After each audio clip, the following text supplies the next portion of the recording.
It's eatable.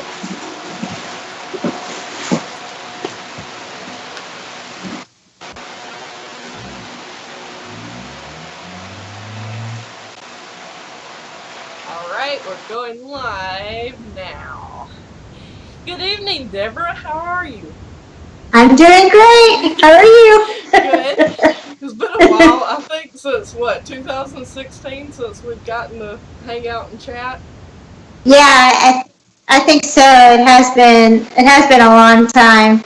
Yeah, you were yeah, it was like kind of like last time was like you were right before you headed off to University of Maryland. Yep. And now Yeah. I've just finished up, so. Well, how have you, I guess you've probably gotten your studio and everything set up and finished. Yeah, so like did we have the painting room done, or what was, I don't remember what the status of anything was. But You were finishing out the gallery space. I think you had like your wet room, your ceramics area and everything finished. right. When I was able to come over. Yeah, so the room that I'm in now is what I call the clean studio, and the building that you kind of remember is what was called the dirty studio. Right. And it's both rooms are actually kind of dirty, but what it really means is that the clean studio is where I do painting, and I've been doing a lot of sewing and printmaking. And then the dirty studio is where the clay and the wood shop is.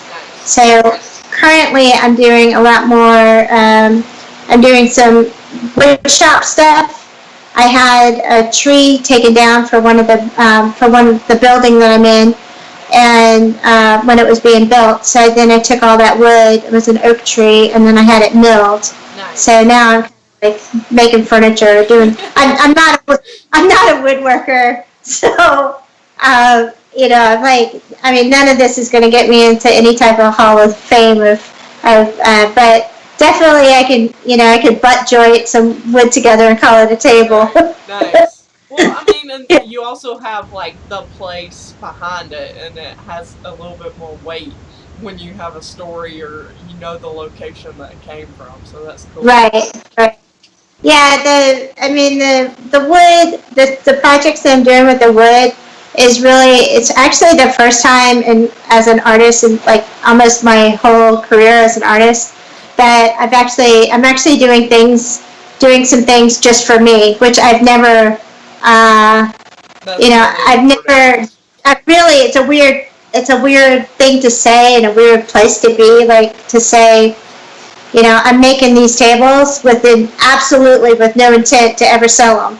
Whereas most of the times when somebody says, "Is this for sale?" and my answer to that is not only is that for sale, usually my answer is everything's for sale. Right. Like, there's nothing I don't do that, I'm not attached to anything.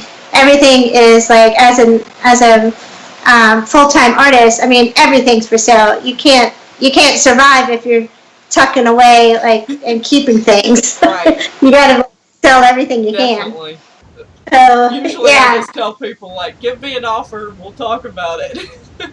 Yeah. So it's a weird, to me, like, it's a new thing. It's not weird, it's just a new thing for me, is to actually to be designing and doing something for my own use. Right. So I'm using the table.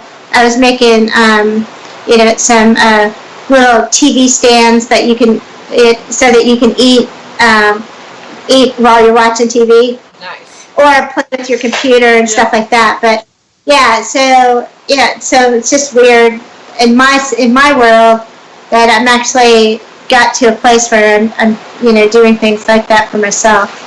It's never happened before. Right.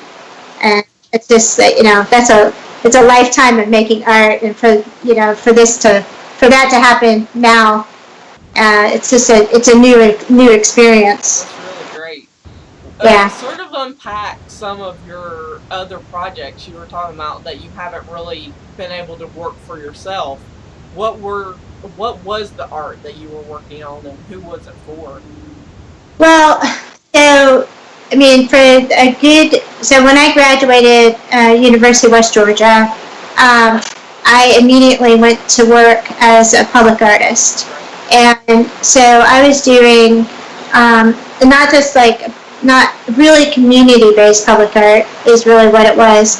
So the artwork that I was creating was taking into account the place that it was being that it was needing to be installed, the time frame. Sometimes it was temporary, sometimes it was permanent.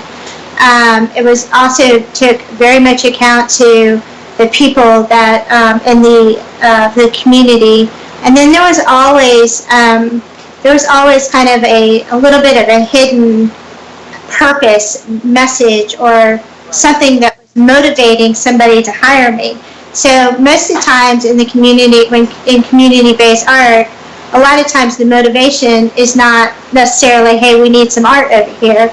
It's actually we need art to help bridge between two communities, or we need something that will help communicate and get a community working together, or marketing, like we're wanting there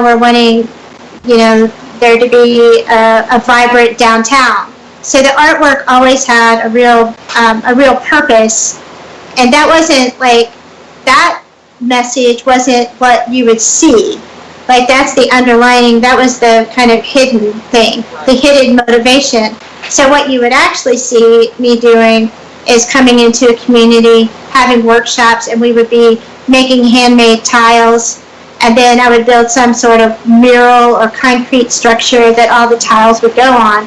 But as a community member, all you would see is me, you would just be coming and having fun. You didn't know, like there was all this layers of mission and purpose behind it.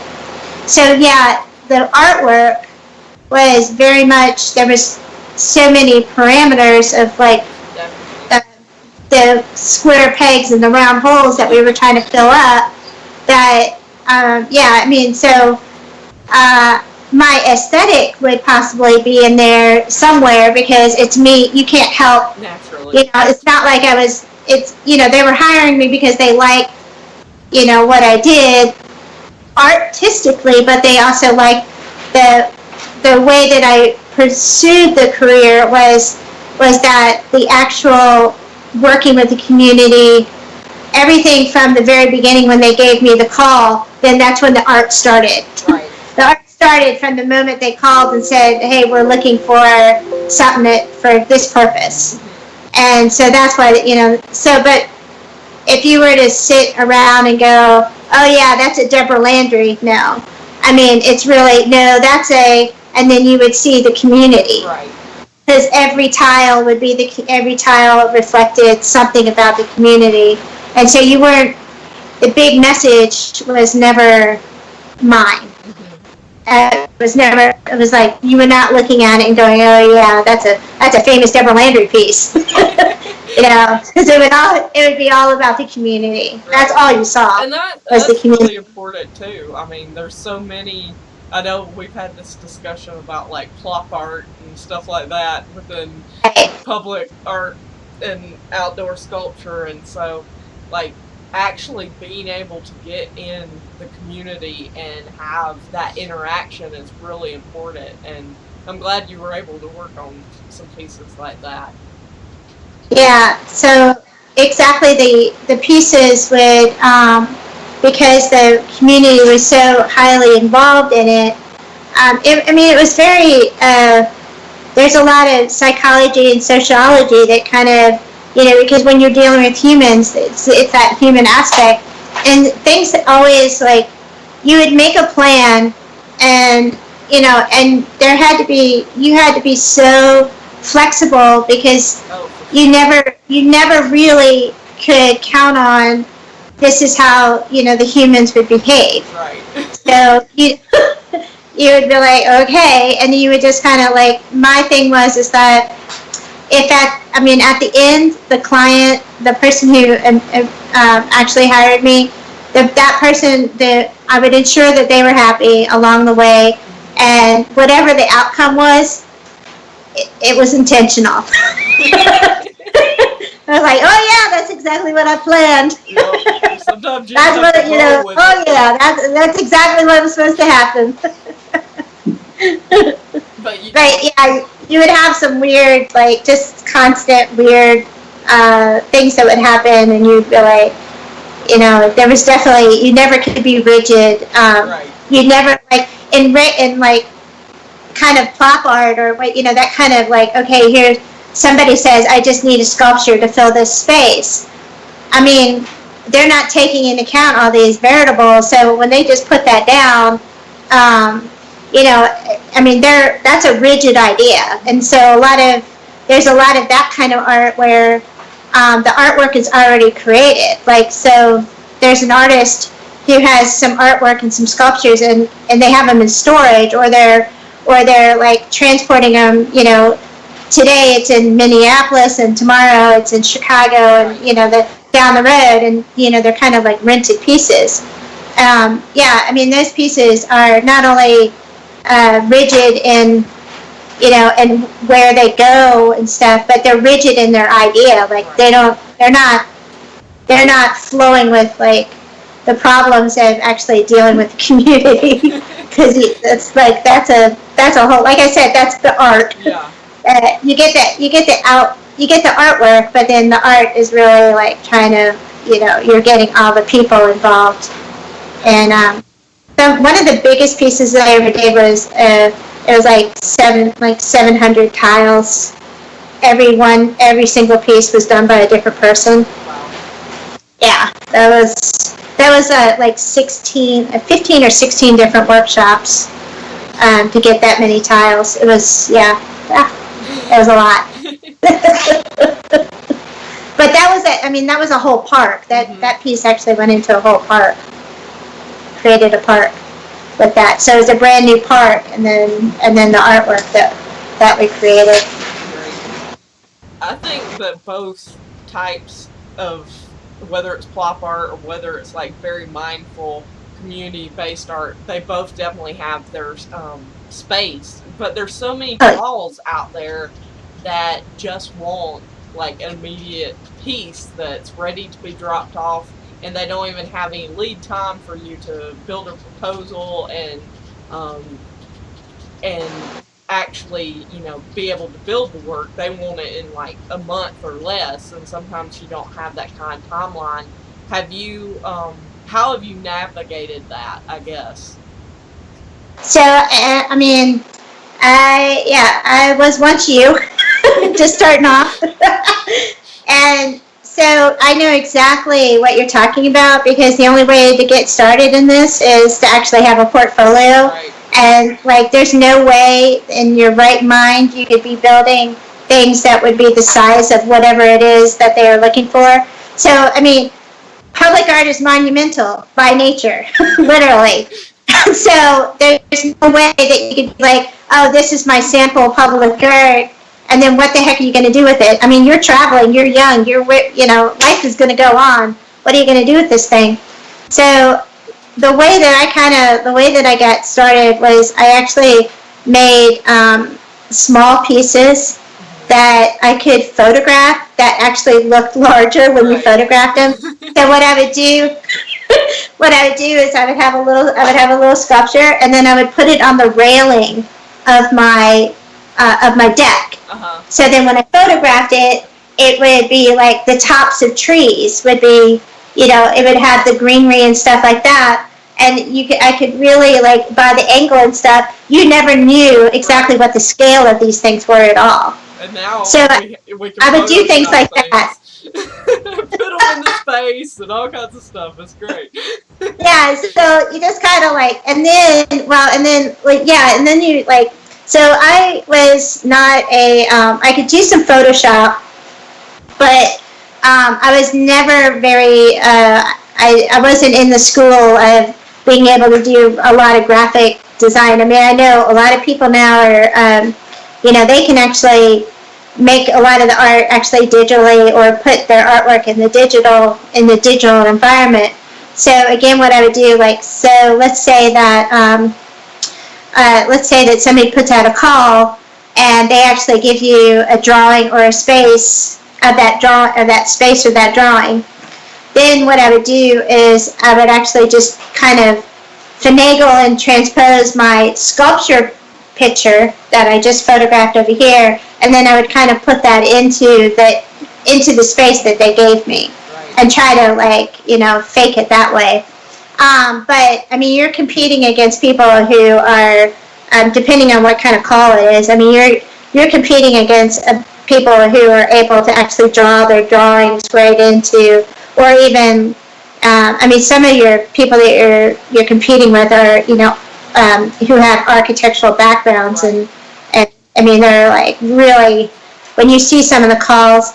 So one of the this is kind of off topic, but it's a really good suggestion, is that they are always, like, the cities that are doing public art, they're always looking for people to volunteer and review and help. Like, they'll have a voting process of who gets, who's going to get some grant money from the city. So most cities who are well entrenched into public art, they have funding for public art, but then they have to figure out who are they going to give the money to. Well, what they'll do is they'll have 10 people who sit in a room and review the different pieces or the different proposals, and then that's a good way to understand exactly what they're looking for and what they're doing. And that doesn't mean, like, oh Lord, some of the most frightening things I've heard were in those rooms. Very frightening, very, very frightening. Because, like, I remember, that's what it was. They recorded, that's what it was. I mean, I've attended these things, but one of them was, they record them so that the artist can actually see it as well, which is really cool.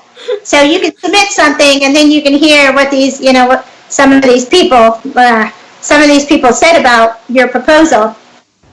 And I remember one of my proposals that I tried to do was, I wanted, it was literally like trying to get my foot in the door, and what I had made some small wax pieces, and I was asking to make small maquettes in a metal, which I thought was extremely, a bright idea. Well, I mean, the persons that were there were not all from, they had no, like, there was no sculptors represented in the room. And oh my goodness, I mean, they were like, one of the ladies was like, well, I don't see why we need to pay for this. I'm like, and there was like no 3D, so, which seems kind of a little bit silly, but it's strange. So most people, being a sculptor is actually a different animal than being an artist in the other mediums, because most people understand just the small premise of, here's a painting, and then they know it's oil, or they know it's watercolor, or, it's acrylic. They may not know anything about how to paint in those mediums, but that's a general, like, when you say you're an artist, what they're expecting you to say. They're expecting you to say, oh, I'm an oil painter, or, oh, I work in charcoal, or I work in pastel. Right. That's what they're expecting you to say.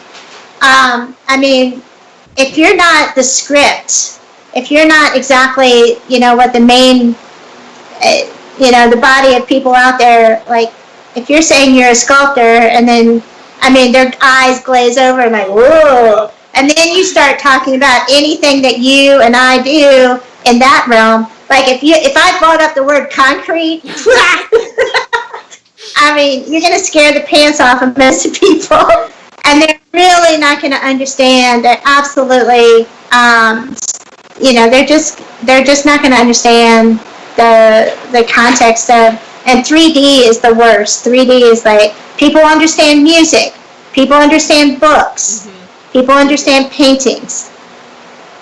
Sculpture, not so much.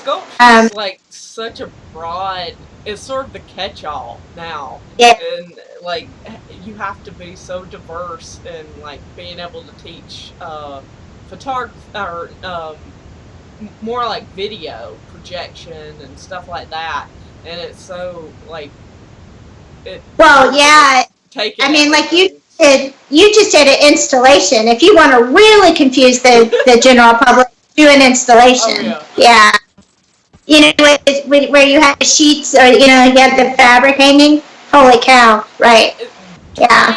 I mean, like, because most of my pieces, most recently, have been larger scale. Trying to actually get into shows has been hilarious, because it's like they want something that can just fit on a little small pedestal or hang on the wall, and I'm not that person. Okay. So that's okay. So I love, one of the things I love about you is the similarities. That's what makes you and I's relationship hilarious. Okay, so when I graduated, yes, everything was large. I mean, installations. I didn't even, like, even when I tried, I tried super hard. I'd be like, okay, I need to do something that's like, you know, where I think that this will be doable, and this will be something that I can sell, or, you know, like, okay, I'm like, I need to get away from, but I constantly, for whatever reason, I just found myself doing installations that had, you know, a casted piece, or something that it was like some kind of piece that would just like, there would be hundreds of them or thousands of them. And, you know, and I'm like, so when I went to go, like, okay, so when I went to go, I would try to find places that I can install these things. Okay, well, that was somewhat successful in the idea that I could every once in a while find a place that would give me like a corner wall, or they would give me enough space to be able to install it. Okay, the thing is that these installations, when it comes down to brass tacks, I mean, the installations are not a moneymaker. I mean, they're huge, and like anybody, if you put a price tag on it, I mean, nobody is going to put an installation in any place unless it's public art, you know, unless it's like a piece that you can, like, some of the airports have awesome installations. Awesome installations. Some of the best large works that artists are doing are hanging from the ceilings in the hallways of airports. Really cool installations. But, you know, that's not a lot of spaces, and even corporate America doesn't have those kind of installation spaces. So when you're trying to be successful, you're trying to get yourself out there, but then here you are. The actual logic of this is that you're actually making a body of work that's not even sellable. So then I'm like, okay, well, all right, I'm going to try to purposely make something that's sellable. Oh my God. I mean, I struggled when I got out. I was struggling for a very long time to make personal art that was like, I could actually sell it. Like I said, everything was like freaking huge. And I was like, and then I wouldn't know that it would be, I would be having so much fun. And I wouldn't totally recognize that it was that big. Like, because here I am making, like, you know, just making these small pieces, and then I would hang them on the wall, and, you know, it's like, you know, bigger than a sheet of plywood, and I'm like, holy crap. So I kind of, like, struggle with that. So what happened was, you know, I eventually, you know, like, had to wean myself off. It was painful. I'm like, yeah, okay, Deb, try this again, do this. And I have so many, you know, I work in so many mediums that, you know, I'm never inhibited by, like, the medium at all. I'm just like, okay, I want to do something, and I'll, you know, just go ahead and do it. But what I found was that installation things, was that, so some of those pieces, I installed them maybe 1 or 2 times, but those installations took all day. Mm-hmm. So then what you got is the cost of the actual piece. Then you got the cost of driving that freaking whatever it is to wherever you're taking it. And then you're installing it yourself, because you cannot, most of those pieces are all self-installed. I mean, no curator in their right mind would be like, oh yeah, just give me the instructions and I'll do it for you. No, I mean, they're like, when can you be here to install it? And so then you're installing it, and by the time you're like, oh my God. And of course, you got to think, every time you install it, really, truly, the price should be going up every time. Because, I mean, that's your hours. I mean, every moment of your day, an artist, full-time artist, is 24 hours a day, 7 days a week. It never stops. You're not 8 hours. I mean, when you lay down in bed, what are you thinking about? Or when you're eating breakfast, or when you're taking a shower, or, right. I mean, no.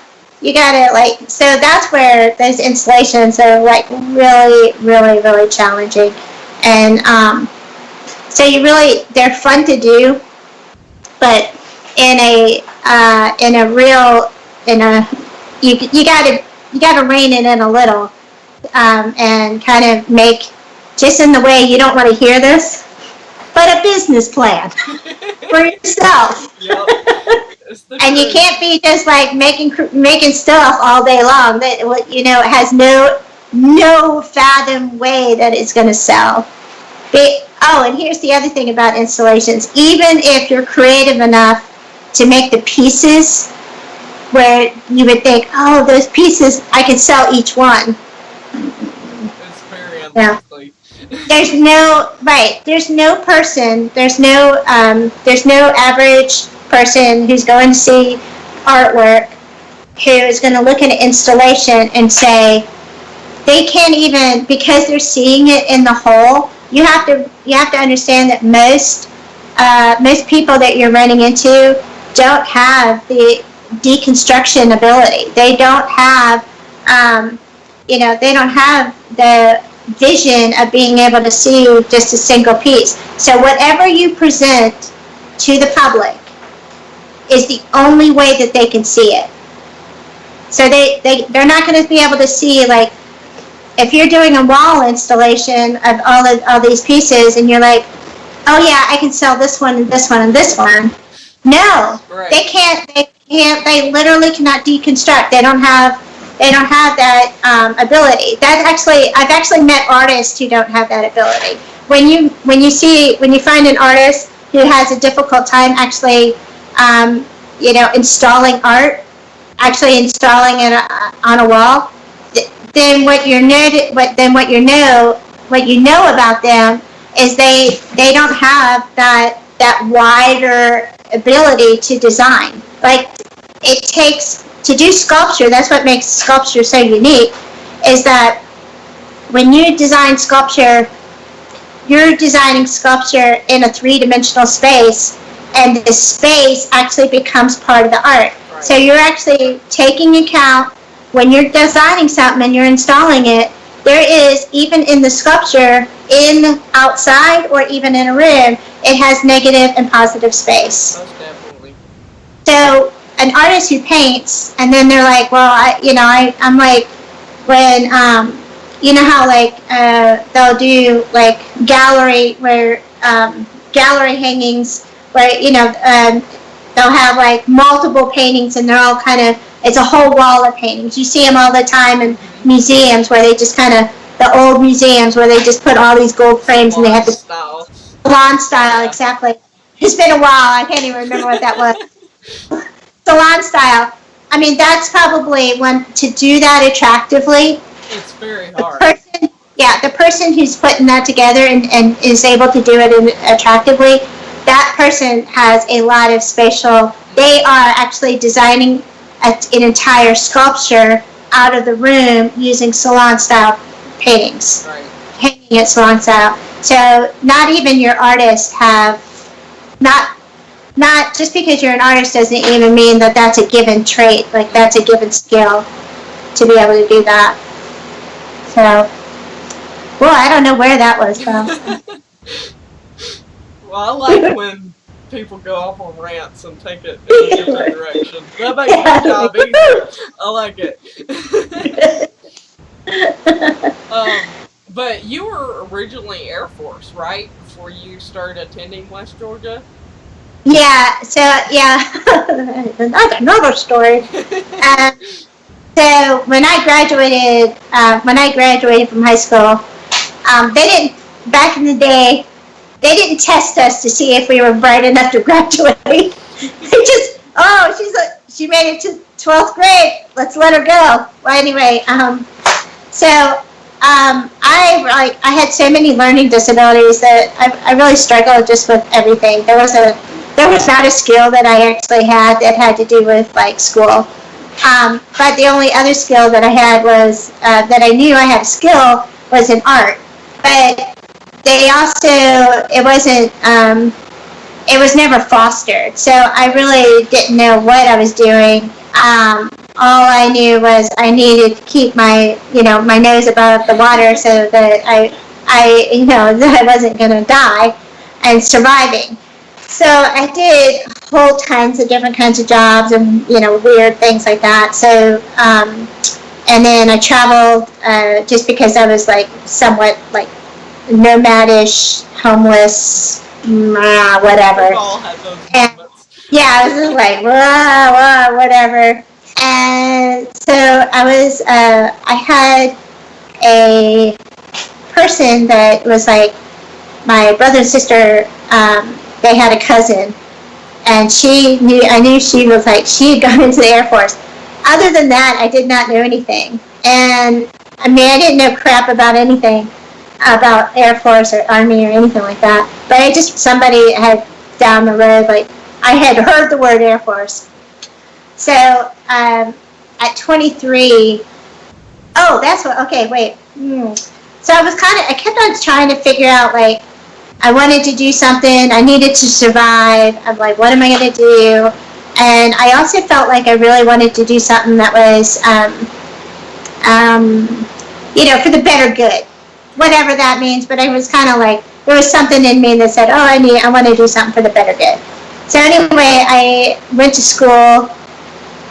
I was always taking classes. I was always failing them, but I was taking them. And I was taking what was it? If you graduate from high school and you're not bright enough to actually graduate from high school, you can't go into college and take actual college classes. You have to take the 80 level or the 90 level classes. So I kept on taking those, trying to, work my way up. And I never gave up. I mean, I was constantly in school doing stuff. And then so I went to school and learned how to be an EMT. That was like crazy. Like, I remember that first test when they were like, name all the bones. And I was like, finger, toe bone. Like, who knew that those names, that, like, who knew that this wasn't just called an arm? So I actually had to, like, learn how to read. So, anyway, so then after that, I was like, well, I went to go work for a fire department, and I had to pass, like, the fireman test. Like, they had those buildings that, that they put fake fires in. That would be interesting. Yeah, well, okay, so I'm only 5 foot tall. Right. And the tanks and the oxygen crap, right? So I'm like running up, like doing the stairs, and I got a bunch of and it was all men. I'm like running up, and they're in the same fire department with me, and this is all practicing and stuff. Well, anyway, there was a part where I was supposed to be like, there was a part where you had to lift yourself up like this and go crawl through some kind of tube thing. Well, I'm telling you, like, this muscle or this, like, getting yourself up with with that huge 90-pound thing on your back. I mean, I couldn't even, like, this, it started here, so there was no way I was going to push up. So this guy, like, literally puts his hand on my ass and just, like, like this, and it's, like, helping me. He's thinking he's doing me a favor and, like, helping me shove me in through this little hole. And I was like, wait a minute. I'm like, oh my God. I mean, I'm not crazy.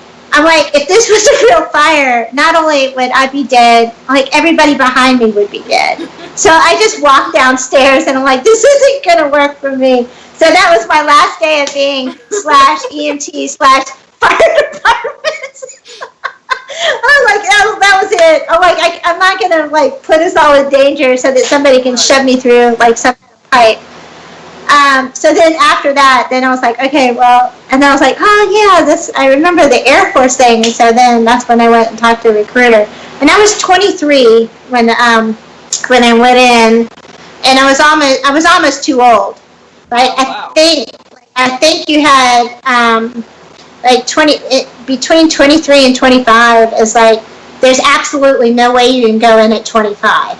23 was like, it was like, I think there was some kind of a little bit of a waiver thing that I had that like they just like, okay, well, we'll grant this to you and stuff. So then when I was like deciding when I was going into the Air Force, you know, they gave us a bunch of choices of what we wanted to do. And I always had fantasies of being an architect. Well, that's if you could actually, you know, add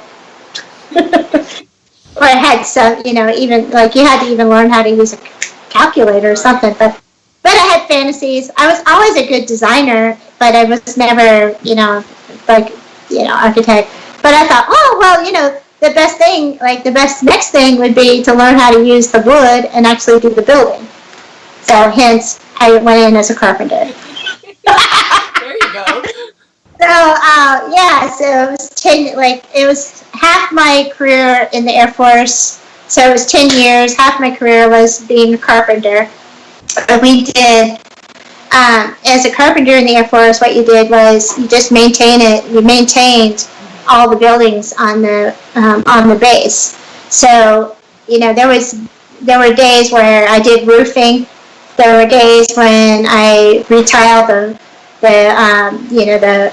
the showers for the fire department, putting in new floors, or what's about concrete work, definitely. Right. Putting in a new sidewalk, changing out doors. I mean, I was actually a locksmith for a while. I got a locksmith kit. I know how to pick a lock. Great. These are skills in which I do not advertise. I never, ever, ever sit around and tell people, oh yeah, you know, I could, you know, whatever. I'm like, because the last thing I want to do is tile somebody's shower. Oh, now, sure. Of course, I have that capability, but I'm not going to tell anybody that. Yeah. So shh, don't tell anyone. Yeah. Well, all of those things definitely added to your tool belt, so to speak, for making art. Yeah, I mean, it's actually so I have a couple friends, girlfriends that are, one of them her name's Maggie, and so she'll be talking to me. This happens all the time. Somebody will be like talking to me about something, and they think they're like telling me some kind of like new like they just learned something, Right. And I'm like. And I'm like, oh yeah, like, you know, oh yeah, I did 4 of those, or, you know, oh yeah, back when I built the sidewalk for whatever, or I did this or this, and then her quote is, of course you did. Of course you did, yeah. And it's like, every time I talk, she'll be like, of course you did. Because there's like quite a bit too. Yeah, because of course there's nothing you haven't done. Yeah, of course, of course I'm bringing this up, and of course you've done it. So as a sculptor, there's no, I mean, yeah, you just, you're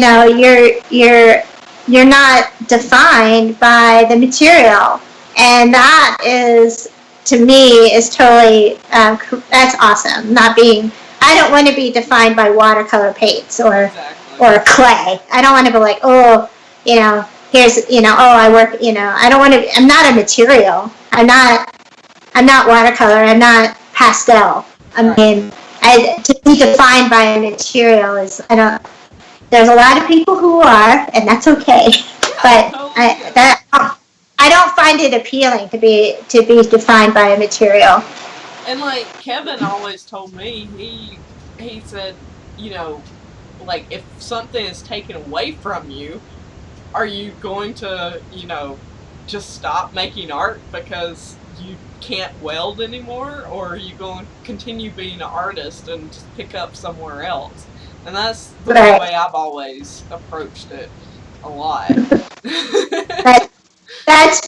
That's funny because Kevin was sort of like, I don't know if he's going to ever watch this, but he was sort of like a I don't know if the right word is adversary, but when I was in school, of course you have to remember, like I think I'm almost the same age as Kevin. I think we're almost the same age. So when I finally got to the university and got my degree, when I went to the university, I had 9 transcripts from different colleges. And so I told you, like, I was on the 15-year plan to get my degree. Altogether, it was 15 years. So when I met Kevin and I was going to school, I think we were about the same age. But Kevin was the thing is that they were always like, I wanted to be like, you know, working in everything and not be, you know, and do whatever I wanted. And everybody was like, well, you have to pick one thing. And then it was like, the old school was that you had to create a portfolio, and that all the stuff in your portfolio had to feel like it was all from, you know, it was all the same language. Right. Well, I'm telling you, if you look at my, from this day past, look at my body of work that I've done, and I am super productive, like huge bodies of work, 2 and 3 a year maybe. But some of this stuff, you could not tell that it was all the same person. Because you would be like, one sculptor, well, and just even to discount public art, because, you know, that was directed by, you know, all the public aspects of it. But regular art, like one body of work, did not look like another body of work. And they were always like, like most of the staff would be like, oh yeah, I think you need to really pick one thing. I'm like, you know what, in my brain I would be saying, you know what, Picasso didn't. I mean, every time I hear, you know, you're a jack of all trades, master of none, but I think that I've mastered quite a few of the things, so, and the stuff I don't care for, I just sort of let go away. I do think, like, because, I mean, I'm very familiar with you, and I know what you're dealing with is because the same thing I was dealing with it. Right. The thing is, it by no means is what they're saying invalid. It is valid. Oh, definitely. Okay, and what you and I were doing is totally against the grain. Now, what I'm saying, like, what they're saying is to have a portfolio and have everything linked together and blah blah blah. Yes, okay. That, I mean, honestly, that is the easy route. That is. There's a lot of validity in, like, having those 20 pieces that all look alike, you know, or have the same language, have the same, you know, have the same context. But I think what it does do, okay, so if you're going to go and you want to do like what you and I are doing and working in so many different things, what it does do is force you to make complete bodies of work. Like you cannot just be over here and think that you're going to make some kind of mosaic-y thing with scrap broken dishes over here, and do the one piece there, and then think that you're going to be over here and you're going to do line work with metal rod, and then the next thing you're going to do over here is an oil painting, and then think that you're going to put your portfolio together, have those they could be beautiful images, and put those together, and then try to talk and have in a language where a gallery is going to talk to you. Right. Because here's the facts. there's one customer. Galleries are interested in only one thing: making money. That's the purpose. And obviously, you would like to make some money making your art too, but that's what they're there not for the kindness of like, a la la la land, and they want to be nice to artists. No, I mean they have rent, they have electricity bills, they have a house, they have things that they have to do. So they want to sell your art. So if you have this mosaic piece with the broken artwork, that's actually one customer.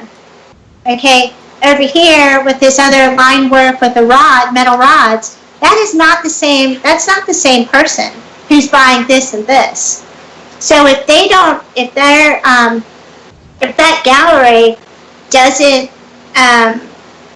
speak to both of those people, then they can't use you, because they have a certain client, and if the combination of their clients isn't broken pottery and metal rods, then you don't fit the sellable mold. That's what's because every single thing that you make is really truly a different person. If it feels like two different artists made it, then I can tell you most likely for a fact that it's two different kinds of people that would buy it. Every piece. So that's where you're like, what it's going to force you to do is that if you want to make broken pieces, there's nothing wrong with you making broken pieces. And go, girl, make some broken pieces. So, but make enough of those broken pieces.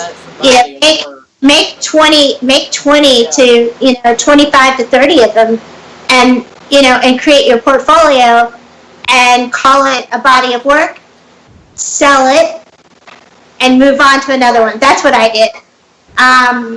So I would every time I would be like, okay, one of the things that made me kind of really different, I felt like made me really different in the way that I approached artwork is that I always had content in which I had something I wanted to say. I would say when I had a message and I'm like, okay, what do I want to say? And then I would be like, okay, I understand what it is I want to say. Who am I saying it to? What's the best message to convey that? What's the best way to convey that message? And each time you ask that question, because you have and maybe I didn't have all the abilities, I would teach myself, but it would take me in a different direction. So a good example was when I wanted to talk about empowerment. And I was like, okay, I knew I wanted to speak to women, talk to them about empowerment.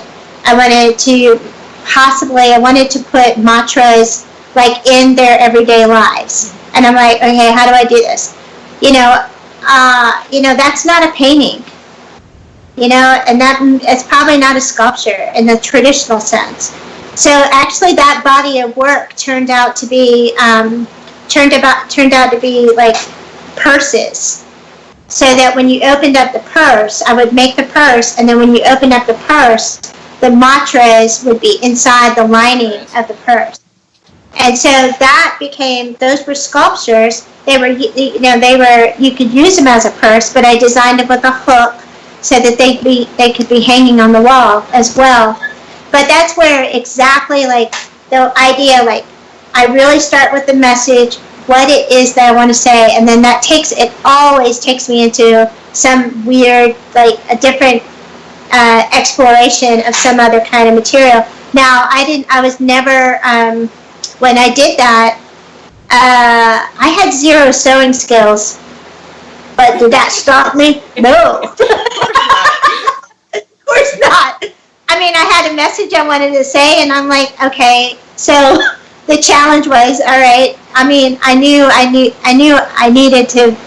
wanted it to be like this, and I knew I wanted it was going to be, learning to sew. And actually, that project was much longer because I first attempted to do different kinds of leather, and I taught myself how to sew leather, and it was yeah, anyway. but that's how unique, like, that takes you into different directions. But I guess what I'm trying to say in that context is that in order to be successful in that, I had to do enough of those.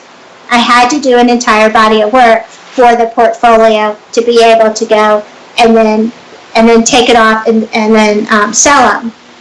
Well, the other thing is that when you also work like this, you got to be careful, because some of these things will be, I mean, honestly, they'll be successful, and you'll be like, holy crap.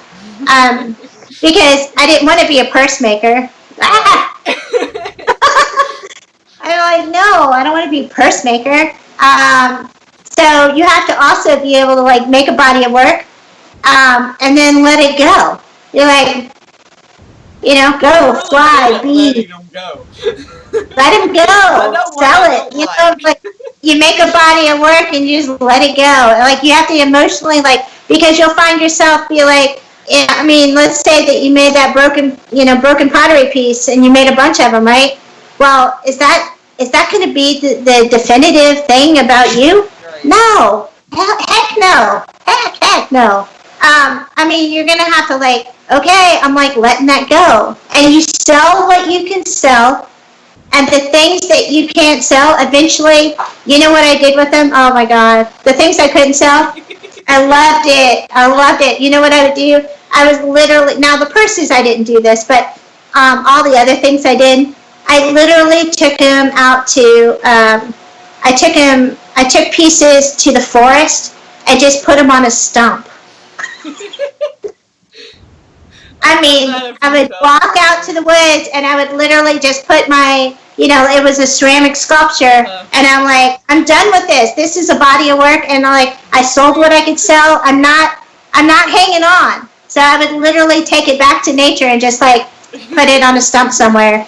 And I have pieces, I have bodies of work that I literally took to Michigan Lake and tossed them in like this, and then let them kind of roll back into the sand. Yeah, just let it go. I have some castings that I've wanted to do that with, like down on the, like, Gulf Coast or something, but I haven't had a chance. Yeah. But I just saw, let's see here. There's also, now people, you know, I mean, everything is, you know, new or old. I don't know how you want to look at it, but anyway, I just saw there's some Facebook pages of, Facebook groups, I'm sorry. Facebook groups, and they're called free art or something like that, or it's something, but they actually have where people are doing that. Now, at the scale of which you and I work, this is not what their intention is for these Facebook groups, because these people are making, like, little paintings like this, and then they're just setting it on a ledge and saying, this is free to somebody take it, and it's supposed to, like, you know, warm your heart, and like, it's like, oh, look what I found. Like, oh, you know, yeah, look what I found. Well, the platform is there to really exploit with, like, things that, like, you and I do. The platform is there where, because when the person finds it, then they photograph it, and then they put it back on, you know, then they, like, then there's a, you know, here's, post your image, you know, when you pick this up, post your image on this Facebook page. So there's a big social aspect of that making art and finding the art. And I'm actually going to be, like, I'm actually going to use that platform because it's fun. So when I create bodies of work, there's always the residuals of the pieces that came before the mastery. Right. There's the context, there's the language of the materials that I have to work through, because most of what I'm doing is I'm self-taught. And so I have to, like, work my way through. So there's always, like, about, I would say, on average, probably anywhere between 3 and 5 pieces that get me to the place where I know exactly what I'm doing. And so I always have these pieces that I never will ever want to sell because they don't represent. They're the baby talk to the grown-up talk. Right. And I'm not going to give any. I'm not going to sell the baby talk, even for a cheaper price, because it's not. It's not. You know, I want mature conversations over here. I don't want anybody having the baby talk. So what I've decided is just recently is that I've started pulling all that stuff out. They're everywhere. All these like little pieces just gathering dust and getting in my way. So I'm putting them in little baggies, and I'm going to be taking them to the Sweetwater State Park, because I live right next to it. Yeah. Anyway, I'm going to be leaving some art over there. You heard it here first. Heard it here first. It's on its way. Yeah, so I mean, I did that. I haven't done it yet, but I did this other thing that was kind of interesting. Are we out of time yet? Oh, we can keep going. Okay. I did this other interesting thing years and years ago, which was I called it liberating art. And I'm very concerned. This is a serious subject. I'm very concerned with the fact that everybody else gets multiply paid for their creativeness. So when somebody writes a song, you know, that money keeps on rolling in every time somebody like plays it, right? When somebody writes a book, every time that thing is printed, that person's making some money. And so there's all these aspects of people making money where they're, and art is not like that. Like when we sell a piece, and let's say, like, I mean, we sell something, and then we sell something else, and then of course, as you get more popular, then there's people who are making tons of money off of the current piece, but the pieces that they started with are, you know, that's where like there's that the idea that you can buy art and make money, or you get, yeah, it's an investment. You can, you know, oh, I'm going to invest in it, right? Well, anyway, the thing about it is like when this person over here who has sold or has bought some artwork, and then they go and they sell it. The strange thing is at no point is there any cut for that going back to the artist, which is a total, like, what the heck is that? Why is this designed like this? To where this is being sold. Now here, the thing is that it doesn't matter where this guy bought it in this guy's career, this woman's career here. And the thing is that this person, this artist, is still working super hard. Like work. Or maybe they died, unfortunately. It doesn't matter. But the thing is that they worked hard all their life to making art. This person happens to buy some piece of art somewhere in their lifetime. They sell that art, and yet that person is going to benefit from a lifetime of work. Not just, I bought this piece and it's, you know, that piece represents a lifetime of work from this artist for the amount of art that person made the whole time. And then when they sell it, you know, the artist doesn't get any money. All right, so I made this contract, and I called it Liberating Art, and I actually got it, like, I took it and got it all lawyered up and stuff. And my idea is that if I sold art, or I was actually when I started this, I was giving the art away, but then they would have, the thing is that they had to sign a contract that for the lifetime of that artwork, no matter how many times it was sold, I would be paid for it. Right. I would be like, I would get money for it every time it was sold. And the contract was actually linked to the artwork. So the idea was, when I first started, I'm still toying with the idea. I mean, it's very perplexing, like, try to figure it all out. But the idea was, I was actually this was not just any artwork. Like I wasn't, so there's artwork that I've done, again with different messages or different content and stuff like that. This was the artwork, my artwork that I'm doing here was, it was very, very specific in the language it was talking about. Like some of the pieces were, like one of the pieces was about when I was up in Indiana.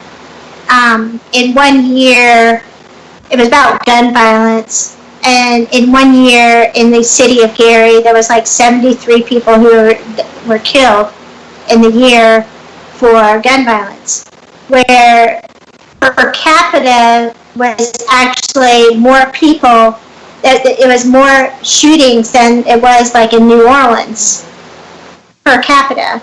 And so what I had done was I made this piece that was, it was a trigger, gun trigger, and I made it out of chalkboard, and then in chalk I wrote everybody's name who had died by gun violence.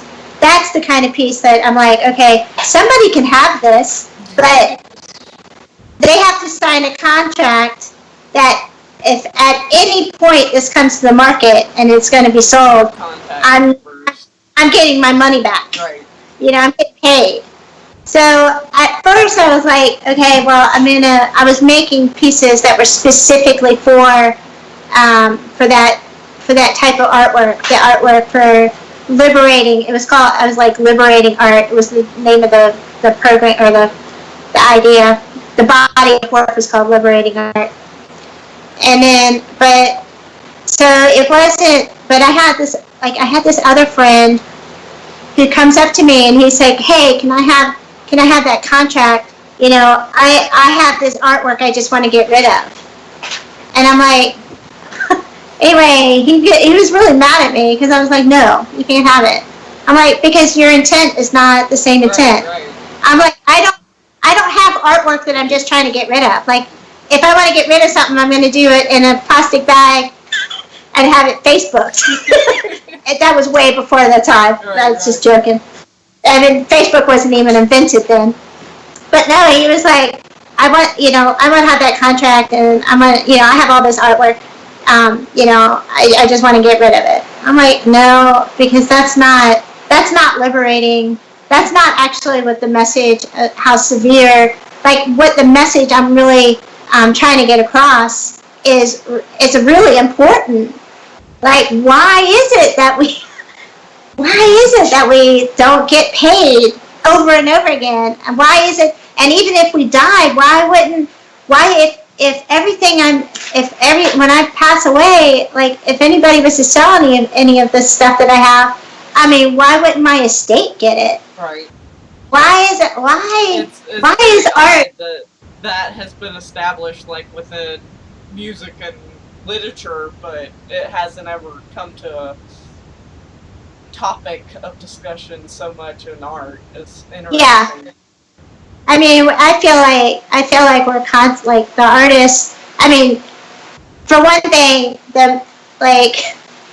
how many people come to you and say, hey, I've got this, like, can you give me something to put in my silent auction? A lot. So, all the time they're like, everybody's like, like artists work for free. Now, clever way here, this is, so I stopped doing donations to silent auctions. I don't care who they are. But what I would do is I would write them a letter. And the letter would say, and for their silent auction was that whoever wins this could actually come to my studio and be an artist for the day and work with me for the day. That's the only thing I would donate. I'm not going to donate any of my work. But if somebody wants to come and actually be like, a helper, yeah. Free help, yes, that's a win-win. Teach you that's a win-win that I can. Yeah, what's that's that? Interesting. Yeah. So, like, don't give, because every time you give away, that's a message to people that you're less than what you're, it's the wrong language. No, if somebody wants to silent auction somebody to come work with you in your studio and freaking hold the metal while you weld it, oh heck, why, you could always use an extra hand, right? Yeah. Yeah. So let people bid on, free labor for you.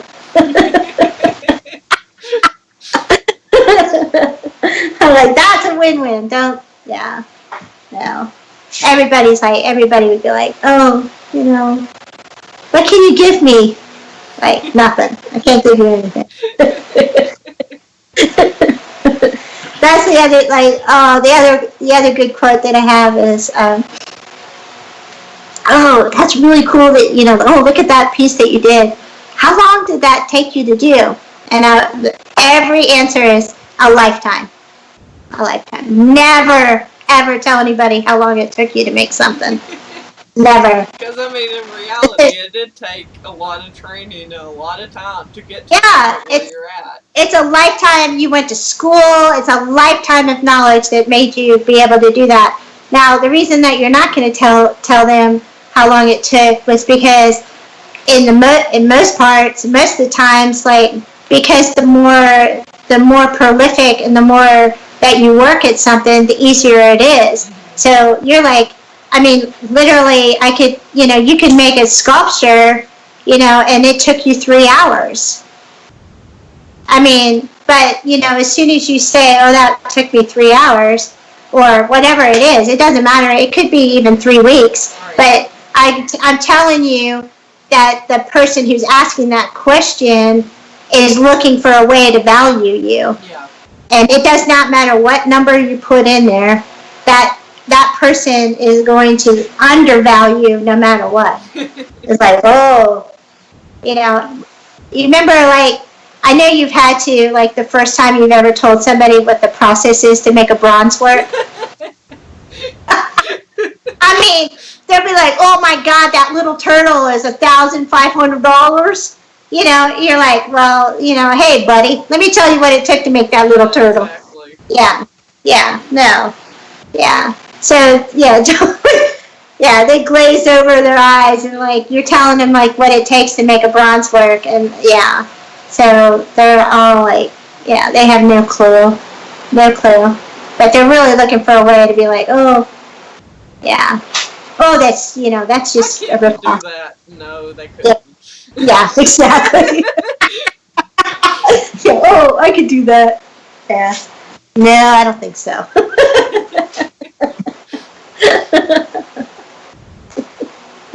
Oh, yeah. Any other questions? This has been fun. Well, I think we covered pretty much everything I had planned, except for what have you been canning and fermenting this year? Okay, so, that's some fun things. Oh my God. Oh my God. So one of the funnest things that I'm doing now is actually making vodkas. Okay. And so one of my favorite, this is so simple. Do you have access to a garden? Anyway, you need a garden. So I'm actually it's pretty much, at this point I've become my yard has become, I need a 12-step program and just need to admit that I've got a problem. And so I'm totally addicted to plants in the yard.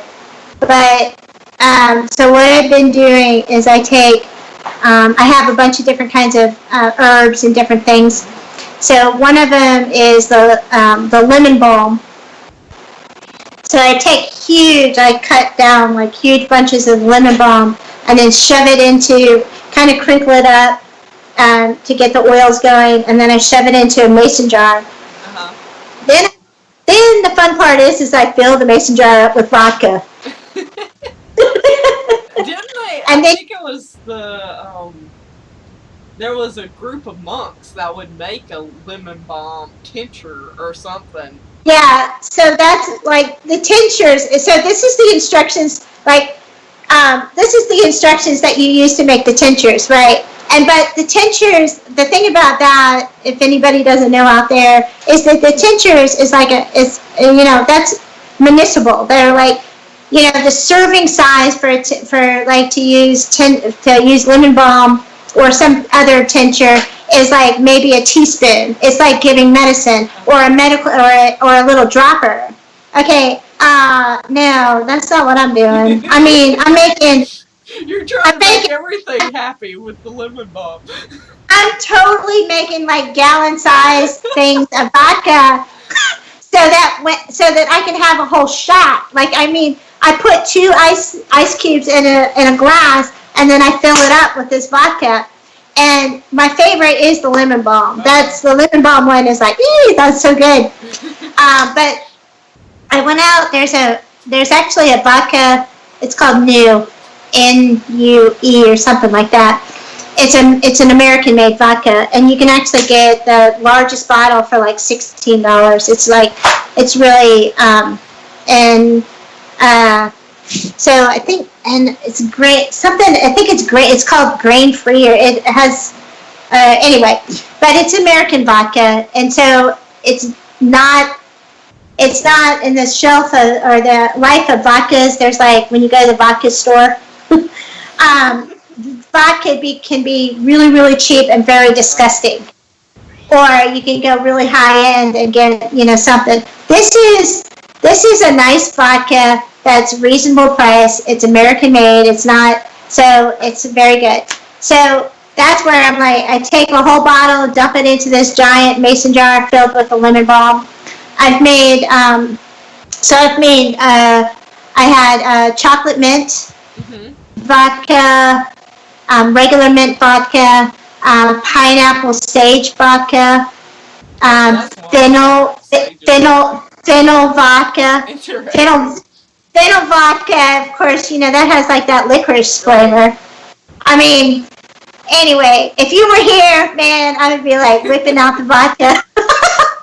Yeah, it's like, so that's really really cool. I guess the other fermentations are things that making like the kimchis and different things like that. I really like kimchi and I was going to say coleslaw, but that's not sauerkraut. Sauerkraut, yeah. Yeah. I haven't been brave enough to try to make either. Because I love kimchi too, but I'm just like, I think I'll buy it.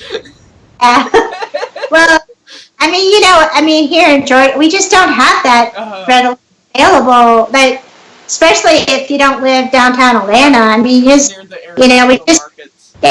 don't have the grocery stores or anything that have anything like that around here.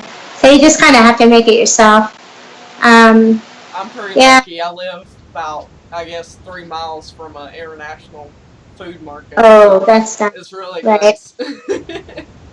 Yeah, that would be sweet. Yep. Yeah, not where I live.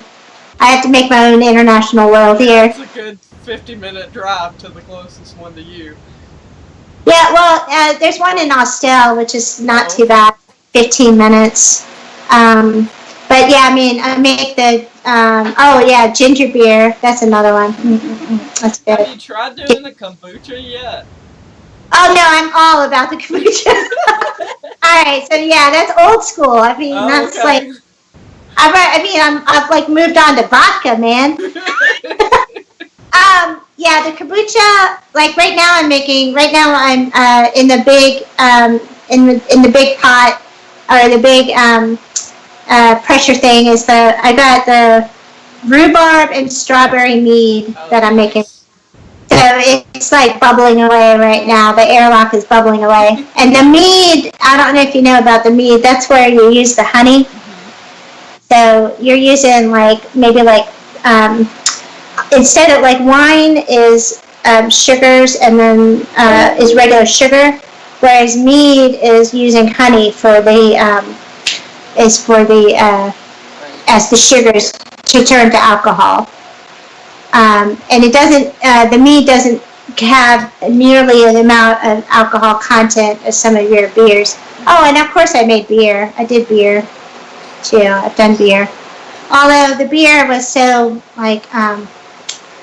it was actually kind of like a beer. You bought all the ingredients. It was kind of arty, but it was so malty, or I don't. Right. Anyway, anyway, I mean, I still have all the beers are just sitting in my fridge, or not in the fridge, in the cabinet. I've had maybe one or two, but they're just like, I think I'll make the vodka. um, yeah, so I don't know what else I mean, I'm doing like the yard work. I'm at, I mean, when I moved here, I had no skill, outside skills at all. I was like city girl, didn't know crap. So I've been here for 5 years, and so every year I've been, working on the garden idea. Right. And so this year I'm having some success with tomatoes, but I still don't have enough to do canning, which I'm hoping that next year will be my banner year. And then, but I'm having, I already got a pumpkin. That was kind of cool. Okay. Oh yeah, I remember seeing a picture. Those Yeah, things, you just throw the old one out from last year, and you'll have a whole vine. Yeah, going on. I got a pumpkin like in July. Yeah. So that was like, but now the pumpkin plant is like pumping out, baby pumpkins. So I got the one that's already done, but I got a bunch of baby ones that should be done probably around September. Regular pumpkin, regular.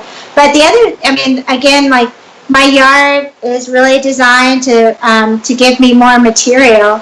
So one of the things that you and I both love is the dyeing and the inks. So I'm making the inks and different. I have different kinds of nuts, like I have a bitter nut. I think it's called bitter nut, and then I have another. I don't have any black walnut. I mean, I would love to have black walnut, but I have other nuts that I'm doing inks from, and then the plants doing a lot of the. When it cools down, I'll do some more paper making. Right. But one of the big things I learned about the moving that I did was how much the environment influences like what you really want to do. Because when I love encaustics. I mean, oh my God, so much fun. I want to wax everything. Wax. But moved to Georgia, and oh my God, I don't even care. Even in the winter time, I'm not interested in playing with fire. I just can't. A heat gun or a torch in Georgia, just it doesn't. It's hard. Like, no, it doesn't. So that's where I'm like, well, I'll become a paper maker. There you go. So I mean, I still do a little bit of encaustics, but it has to be way in the winter time before I'll do it. I just can't, because the days kind of start with me early in the morning doing something outside, like getting out there and doing whatever I need to do in the yard.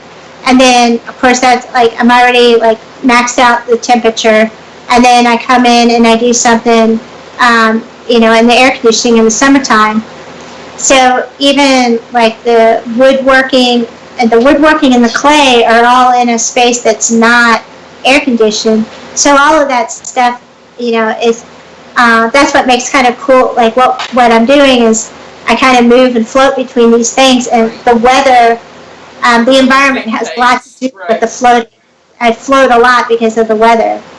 Yeah. That's an important skill to be able to have, for sure. Yeah. So tell me a little bit, like, what you got? Is the interviews part of your, like, marketing strategy, or, like, does it have anything to do with the big picture, or is it just kind of, like, a fun thing to do? It's probably both, but...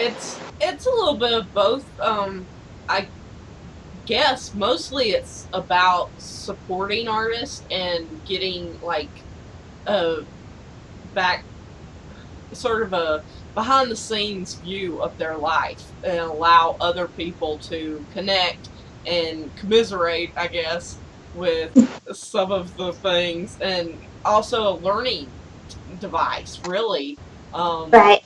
it started as mostly a way of connecting when the quarantine started. I Uh, participated with like solo artist talks.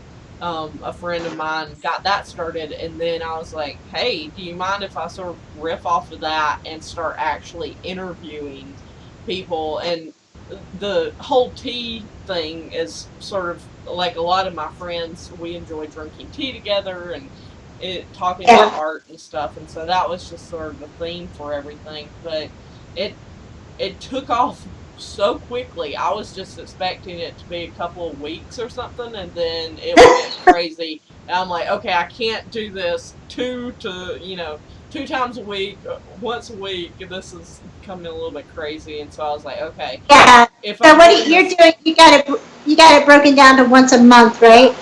and I Yeah. think that's going to work a whole lot better.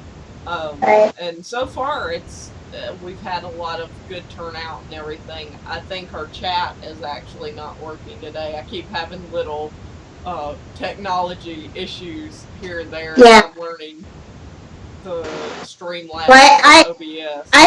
I did have one person that had like really said that they were going to attend, kind of attend to this. But she said that a storm was passing over, and she didn't have any.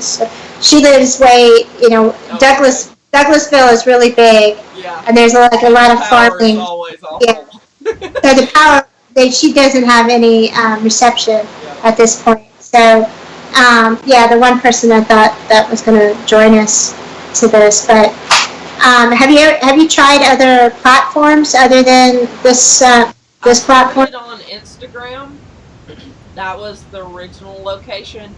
I didn't like it was really hard to actually record it and make it because I was trying to at the time when I first started doing it they didn't save. Like they didn't have the Instagram live television. Right. And so I was having to try to hack it off of the live stream and record it. Well, I was having tons of issues and I didn't like the format because it was often with the artist I was interviewing on the lower part with all of the text and questions coming up and I was at the top and I couldn't flip it. And so then I started trying some different techniques and researching the OBS and live stream with YouTube. And it's Right. working pretty good. I just don't have enough time to really like invest a lot of research and everything into the technology side of it. So it's like I'm learning in the process of producing it. So Well, I mean, I'm impressed. I mean, that you've gotten this. I mean, this far. I've been like and I mean that's not a smart ass comment, but it's to me like I'm like right now I'm really I understand the like I thought you were doing it before the pandemic. I didn't think no, it literally started like the first I week of April, I think. yeah, I guess I didn't pay. I thought it was pretty cool, and I guess I didn't put it together about the pandemic thing. But like far as like the technology, what I'm finding for myself, this is very personal, but what I'm finding is that um, so when I moved here, I had a lot of struggles with I had to redefine myself Hmm. in several different ways because of different things that were happening, like the building. I didn't have the building. I didn't have the space. Right. I was like, we just like, okay, what kind of art am I making? What is, anyway, it was just, and then my parents-in-law just moved in, my parents-in-law moved out, blah, blah, blah.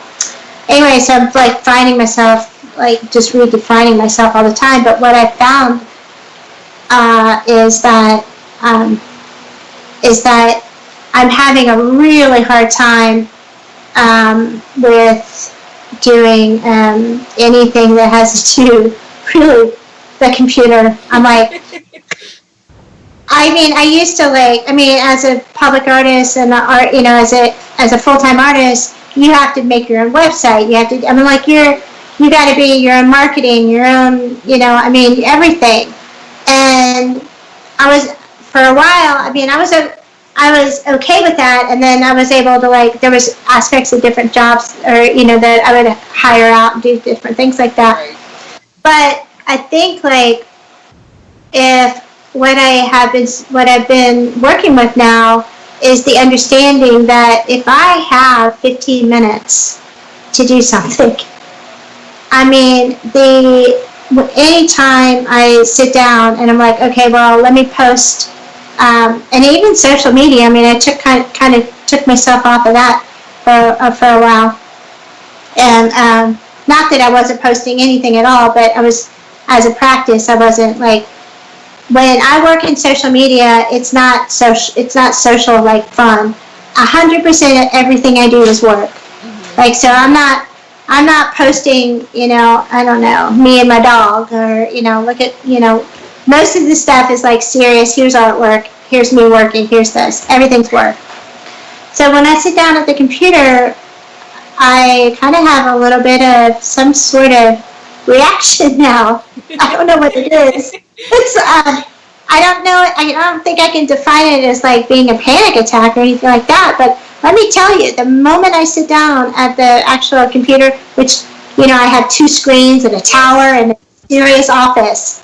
When I sit down there, I mean, I get agitated. I get really like holy crap, what am I doing here? And, you know, and then I'm trying to like, you know, work on my website, or, you know, do something that's constructive in the business aspect of something. And I'm just like, it's just like, I can't, it's just like, I'm having to take it completely off the table. Like, I mean, there is a good possibility. I'm not sure if this is true, but, you know, if you can't actually put your stuff out there for sale, you can't sell anything. Right. There's a good possibility that that may be the future of me. I mean, I'm trying to, like, there's a girl that I might be like hooking up with to see, just making a deal with like her, like getting, if she can sell anything, she can get, you know, a percentage of everything she sells. Because I'm really having a problem sitting down at the computer now. And it's all because in the last couple years, living the way I have in the environment that I have, and I'm talking about the stressful aspects, not my yard. The yard has saved me, believe me. But no, that what I've learned is, like, I mean, life is freaking short. Yep. And if you got 15 minutes, go do what you want to do with that 15 minutes. Don't do this other crap. And I'm struggling with it. So, like, the idea that you're taking on, like, videoing and stuff like that, I'm just like, I'm just like, oh, you're so sweet. I mean, there was a time where, yeah, I would be like right there with you, like making the videos and doing stuff. But I'm just like, oh my God, I don't know. I'm like, I got 15 minutes. And the weird thing about all of that is, I don't know if you've seen like the sculptures I've done. Have you seen Have you seen my sculptures? I'm not sure. Maybe some of them. I've mostly seen. I'm gonna show you real quick. Sculptures. Oh, nice. Okay. Here's another one. Step back. A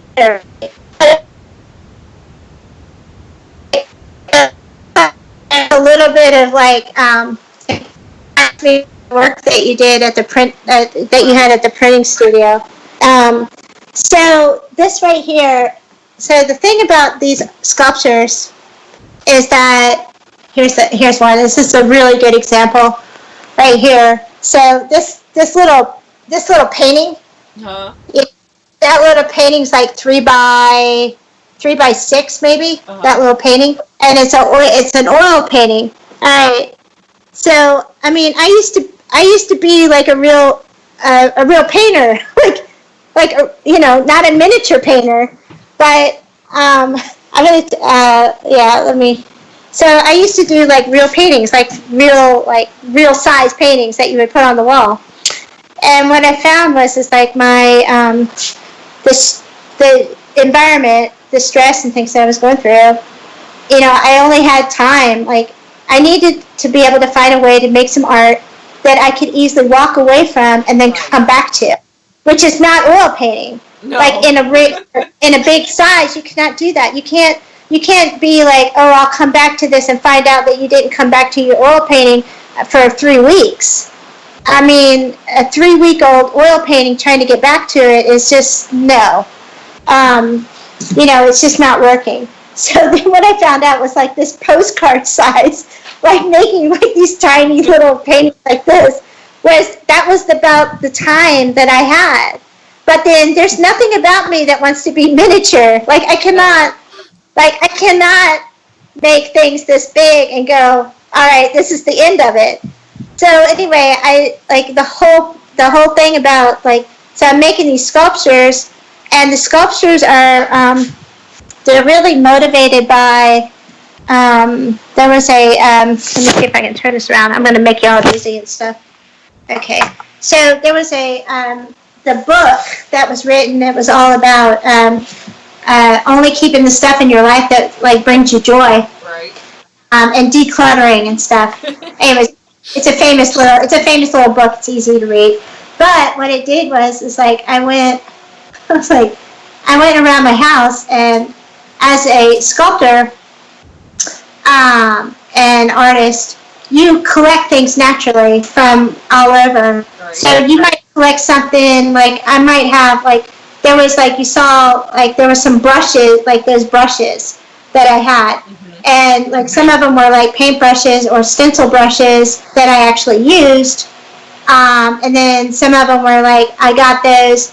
Some of the things that I had around were things that I would have had for a still life.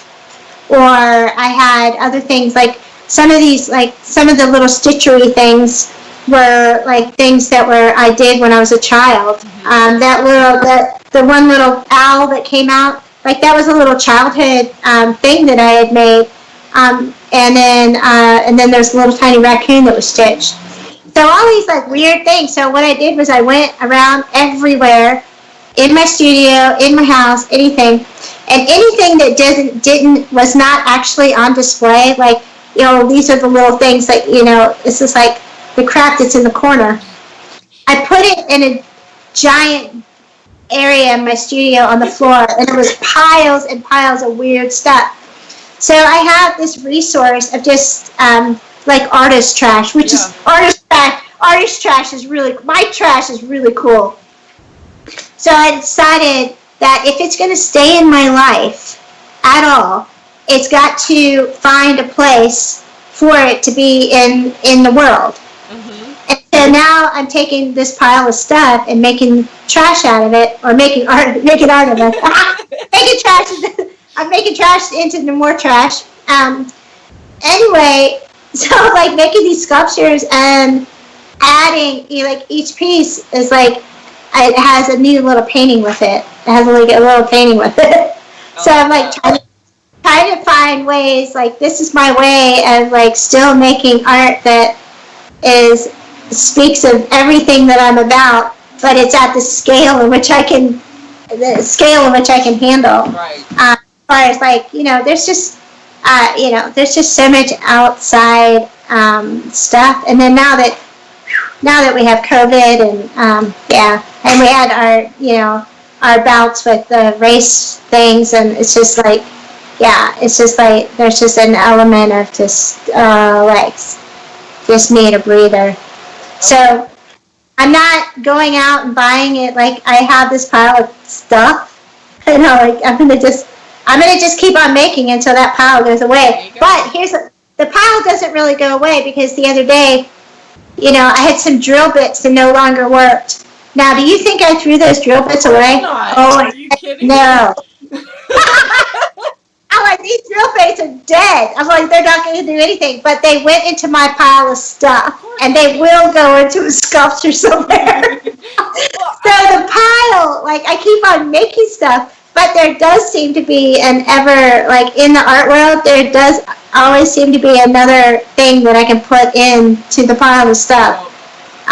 Drill bits and, what else? The other day I put in, I put in an old screwdriver where the Phillips head was so warped and stuff it no longer screw anything. I'm like, oh, this needs to go into the pile of stuff. It'll be a sculpture one day. Well, that's part of it, that whole lifetime of collecting things that ends up as art. Especially if you're a collage artist or something. Yeah. Well, so many times, I know you're probably the same way, but, you collect something, as a reminder for just the texture. Yeah. So I have like little balls of moss on a shelf. And I have some pine cones and some other, things that you just like, oh, this texture, it's a dialogue, it's information for yourself, but, it all adds up. It's like, it does start taking up space. Right. Your little balls of moss. It'll go into a sculpture, guaranteed. It will. I've got several, I guess, like wasp nests and stuff that I've got. Yes. I've got a good grouping of them, and I'm like, yeah, eventually they're either going to be cast or they're going to be part of a collage or something for sure. Oh yeah. I had a few of those, and luckily what I did was I put them in a jar, because what I didn't realize was that the eggs, it could look like it's abandoned nest, but there actually could be real eggs in there. Oh, yeah. Yeah, I put it, luckily, I don't know why, but I was just like, oh, let me throw these little things, and I started, put them in a jar, and then I put a lid on it. Well, dang, if the next time I looked at that, there weren't some dead wasps, sitting at the bottom. Because, they all, hatched and wanted to come out. But, yeah, so be careful about that. Put your nest in jars. Just bring those into the studio. Yeah. So, anyway. Well, we've almost been on here for 2 hours, so I will let you go. It's definitely dinner time here. I need a drink, and it's not. I'm getting dehydrated. So I'll have a glass of water, and then I'll have some vodka. Well, you got all your vodka and everything, tincture explanations and all that on top of art and discussions about art. So now you know what you can go do this weekend. Oh yeah, definitely. Yeah, no, this was a lot of fun, and definitely on the serious note, you're going into, you want to be a consultant, right? Is that what you were? Is it marketing and consulting, or what was it? I will be doing a lot of different things. I'll be mostly doing branding and graphic design for websites and stuff, but I am going to have a consulting side of it that will assist with social media marketing, and also if people need photography or printing or actual physical objects, signs, bar wraps, interior, exterior design for their brick and mortar, I'm going to be able to connect them to that.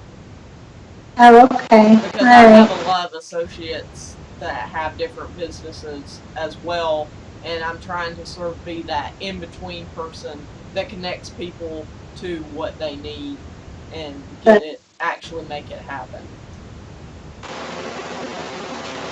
Yeah. So, and then what? How is your own art gonna fit into that?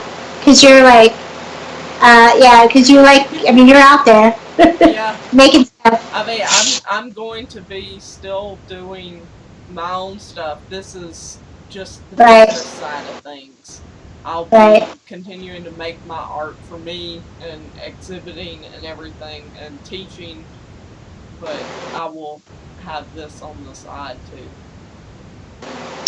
Yeah. Okay. No, it sounds like really really cool. Yeah. definitely keep me abreast of like how that the other businessy side Yeah, goes. for sure. And yeah, and if you ever want to like represent an artist and just sell some stuff. Well, that's sort of what I'm doing is I'm collaborating with some photographers and stuff right now. Hopefully it'll Yeah, be a little bit, farther on. I'll be able to work with some other people as well. But I've got a general plan of how I can connect people to what they need and everything. And since you use so much like plant life and everything, I think it'll really help with the brand and all that. yeah, yeah. I just like it's just really cool. I mean, I'm so like happy to even know you because I feel like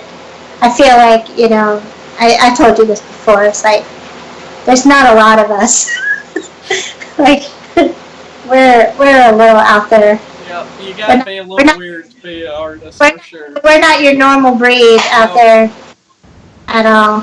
So it's definitely fun to find somebody who's like, when you talk, it's like they already understand like where you are, what you're doing, kind of the weird stuff. So yeah, I'm excited to hear about your the business part of like your consulting and all Oh that yeah, kind of thing. I'm excited to really get off the ground. I've got a couple of projects that I'm working on as I'm trying to get the website finished, but Yeah. hopefully it'll start branching out farther than that.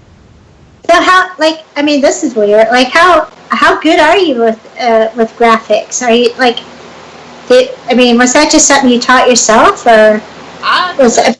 We had a lot of graphic design students that took printmaking classes at the same time as I did, so we Huh, collaborated and worked together a lot.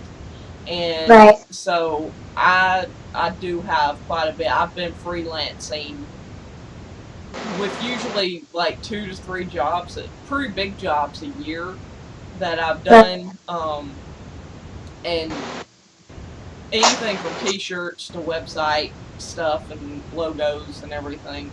So I'm pretty excited to get this actually started Yeah. because That's I mean yeah, I was like so yeah, it's just always been um I've had some jobs doing that, but because that is not my forte. I mean, I always found myself like really having to do a whole lot. It was much harder because I didn't come from I can draw and then I can but the whole like rasterizing and stuff like that. It was just like yeah, luckily I got introduced to that pretty early on because, yeah, and that's the great thing is I have all of these freelancers that I'm friends with that I can easily be like, here, do you want to pick up a job? I have this client, and that's what I'm right, hoping to eventually get to. The point is where I can actually be sort of more of the middle person and start right, handing out tasks to different people and being that like center person that connects people to who can get the job done. right. I think that yeah, I mean that's definitely a need or a niche to Mm-hmm. be able to do that and connect. Because sometimes like somebody like me who doesn't necessarily have that background, just getting the right person to the place where I can do it is always a challenge. Right. But I have like yeah, I mean at some point I was actually where's my I was trying to like, put it without extending my battery. There we go. Um, and I was like, you're like seeing the pores in my face. Not attractive. But, yeah, like at one point I was actually designing fabric, like, Uh-huh. but and that was, I mean, it was just a huge, huge challenge to be able to do that. Um, the repeating pattern and stuff like that because Right. it's just, again, it was like outside of my I could do the artwork, but I couldn't do what I was trying to do for the body of Well, work I was that trying to that do. was I one think of I got the it done, but big things that Clint samples out of West Georgia. He taught Right. us pretty early on. And I guess it was 2D design or something. We had to make a full presentable website and everything with him, and like you were talking about, the repeated patterns and stuff like that. And it was something I really enjoyed. So that's interesting. Yeah. So when I went to the school, yeah. Yeah, things changed a lot. Yeah, exactly. It changed a lot. And I think that's a pretty, common thing, and it will continue to change. I mean, because of course, I've had to teach myself everything. But when I went to the school, it was like a change happens all the time, but the difference between your experience and mine was, I mean, there's no comparison. I mean, it was so different. It wasn't even the same universe.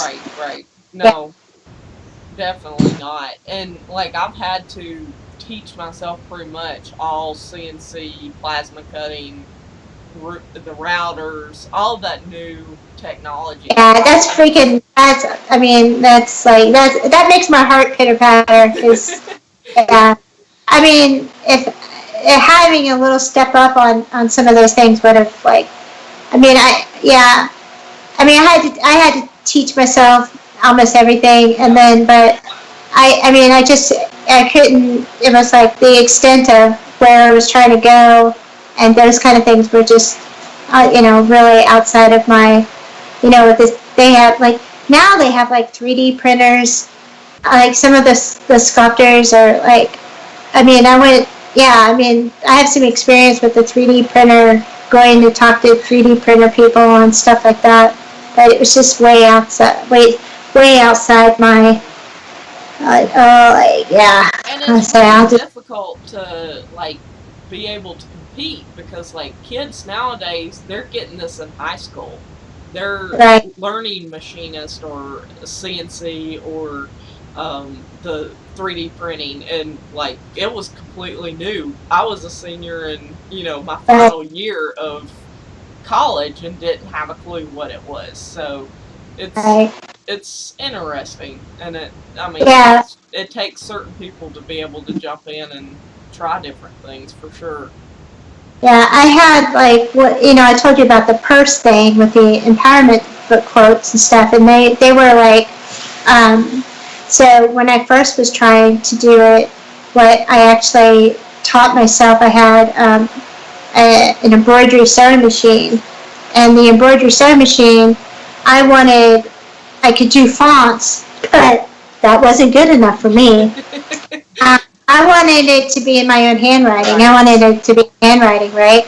So I think they had only just come out. No, iPads weren't there. They didn't have iPads yet. They had the drawing, the Whammo thing. I can't remember. Waco. I think anyway, it was the board or the little pad that you could draw on, but you would be drawing like this and having to look at the screen. Right. And that was so crazy. Obviously there's thousands and thousands of graphic artists out there who grew up with that. That was their interest. They went to school to do that. Right. Self-teach yourself to do this and look at a screen and do that.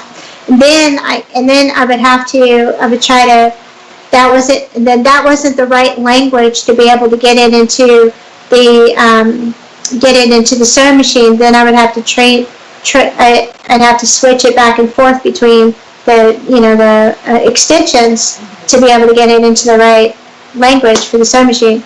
Oh my God, I felt like it was, yeah.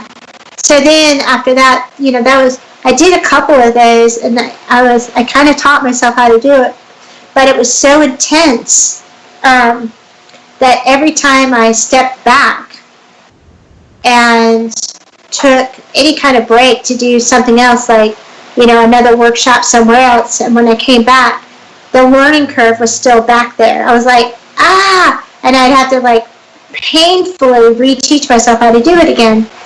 So then that's when I decided, well, this, I can't keep this up, and I'm not going to be a purse maker. I just want to do this body of work. Mm-hmm. That's when I came up with the idea of making my own fabric. And I don't know if you've heard, like, you probably have spoon flour. I've seen it, yeah. So that's where I created I created some fabrics to have in spoon flour that I could just print, that I could print out. But that fabric was like, at least the cotton fabric that I was using was, it was over $18 a yard. Wow. So, yeah, but, I mean, that was like, those are all this, like, oh my God. Yeah, all the avenues of the self-taught just to try to do that one body of work.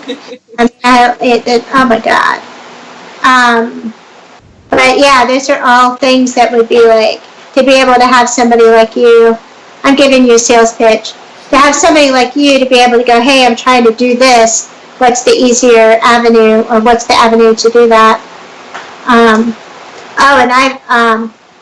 funny. I mean, when you're a public artist too, you just sell, you're like, you just come up with ideas, and like, do you really know how you're going to do it? No. Honestly. No, you don't. I mean, because I'm creative, man. I'll be like, I'll come up with some ideas, and then once I sell the idea and get the commission, then I'll figure out how I'm going to do it. And yeah, the techie part of some of my ideas were, it was very, very painful. Like, very painful to do. I was like, yeah. Anyway, when are you coming back to the area? What's your schedule? I have no clue right now. It's really? It's gonna be. Is it all because of the COVID, or is it? Do you have? Because I have a lot of, like, I'm just rolling from one thing to the other. Like, I start teaching the 24th, but like, I'm gonna have to be recording demos and all kinds of stuff. So it's going. Are you teaching? Are you teaching at the university? I'm teaching at Shepherd University. It's just, okay. It's just past Harper's Ferry. And that's in Maryland, right? It's West Virginia. It's just over the line. Okay, West Virginia. Okay, all right. All right, well, I was actually making plans to go up that way before the COVID thing. But, yeah. It's a little scary now. Yep, so far all the Smithsonians are still closed and all kinds of stuff. Oh, really? Yeah, so. Yeah, no. I've come up with some, there's a Southern Culture. I don't know if you've heard of that. That's a kombucha brewery. Oh, is it? Yeah, in Atlanta. So I was gonna do the fermentation festival, and I was gonna do some dyeing. Because a lot of dyes are actually created with fermentation. Right. And so I was going to be the person who did that. I was volunteering, but it was going to be like. But anyway, so then I was like, I've been struggling with like loneliness, and which is different than depression. I don't know if you've ever anyway, you just and it's different than anxiety. So it's like just weird. But so anyway, I called her back up, and I was just like, after COVID, everything got canceled. And so then I said, well, and I'm like, I think you must have some things that I could do down, over there. So anyway, so I'm like, I was thinking about volunteering at a food bank or doing something like that. But then I was like, you know what? Why don't I just go volunteer at a place where everybody is like me? So now I volunteer at the kombucha brew house. Nice. I just go once a week, and I just do some kind of something. I've done some signs. I made some signs on some pallets for them. That's and planted some stuff in their little patio area. But tomorrow I'm going to be doing some carpentry skills and actually doing doing the framing around one of their doors. But that's that's like one of the major like things that I'm doing that's not RV, but is really because I don't have any aspects at this point or any avenues of really any social aspects. Other than I don't know. Did you know I was like I'm teaching women's carpentry now. I knew you were teaching some classes, but I didn't know what they were.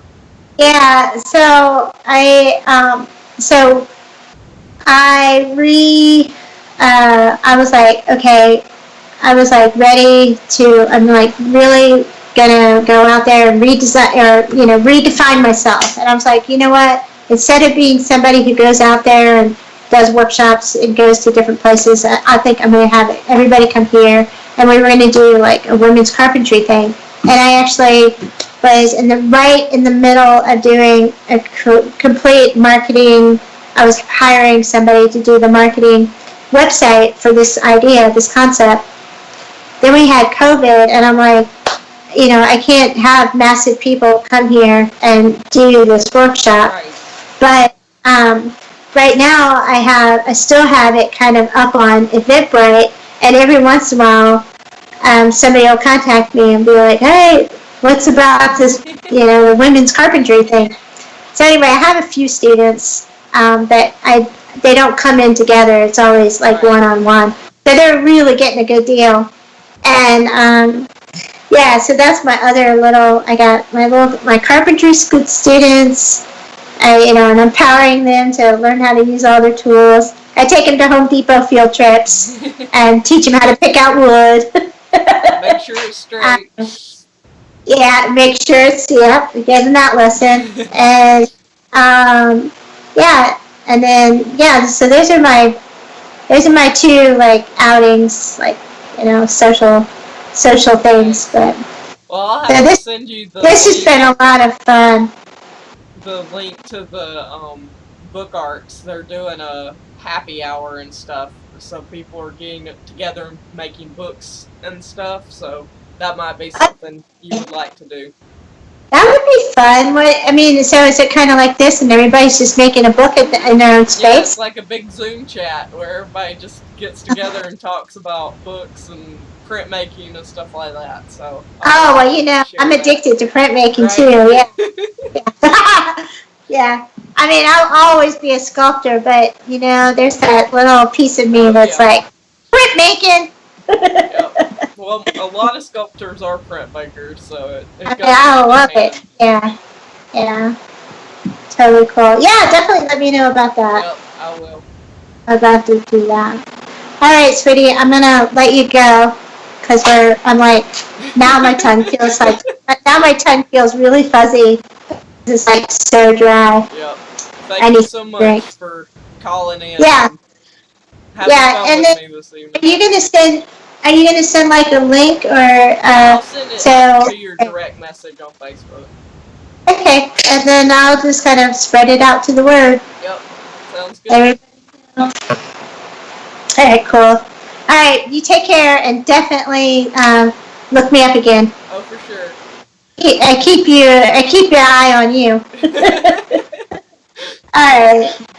Have a good evening. Thank you. I'll talk to you soon. All right. Bye, guys.